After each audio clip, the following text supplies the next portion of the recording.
Hi everybody, we're here to talk about Apple's new Clips app that we just caught wind of. This is Apple in some ways being maybe a little bit late to the party there, where Snap has been very early. They're the ones that led the wave in terms of do these kinds of creative things. You got to give them a lot of credit for doing that. And then they've got the sharing and the social networking element, and that's where Apple is going to probably come up short. So, there's a little bit of a tug of war there between where does the moment get captured, in what app does it get captured, and what's the relative exportability or importability. That we'll have to see how that plays out.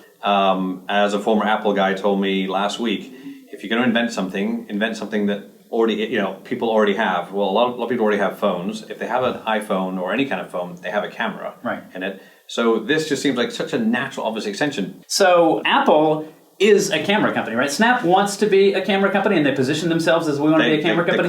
They call themselves a camera company, but Apple is a camera company and has been producing cameras now for years and been making a significant amount of progress.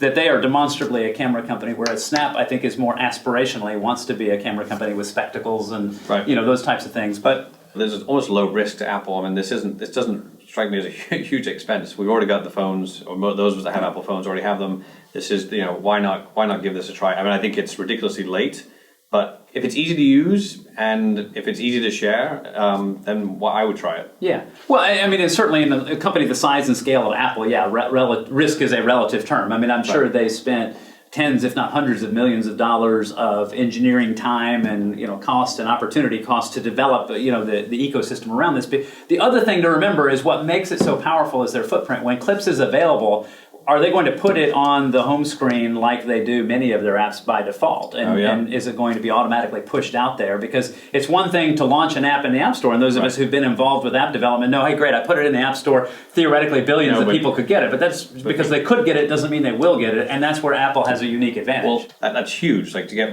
but Apple defined the home screen, and they have the ability to put it on there. Put their apps on the home screen by default with a software update, or as people buy new devices. So this app is coming to a phone near you, whether you download it or not. Probably so. That would be the smart play. But that, now when you say, hey, it's a low risk, well, to do that and to undertake the commitment to say we're going to push out an app onto billions of phones is a fairly high effort endeavor, and they better be right too, because again, the consumer, as we've talked about in other segments, holds all the cards. The consumer's behavior is what ultimately matters, and if Apple annoys me by pushing applications to me that I don't want to use or that I don't like to use or that I have a bad experience, that's not going to help Apple in the long run. It's good that we have the CEO's perspective to talk about risk, because of course I'm like, let's just do it. Like if somebody asked me, I'd say let's do it. Yeah, why not? And somebody like you would have to make sure that... but I do want to emphasize that point, that just because they're doing that and they're sort of, like you say, late to the game here in terms of that software layer, I don't think that that's going to put them in a dominant position for the actual distribution and sharing, I think, Facebook has got 1.9 billion users, 1.2 billion of them come back any given day. Snapchat's users are in the hundreds of millions.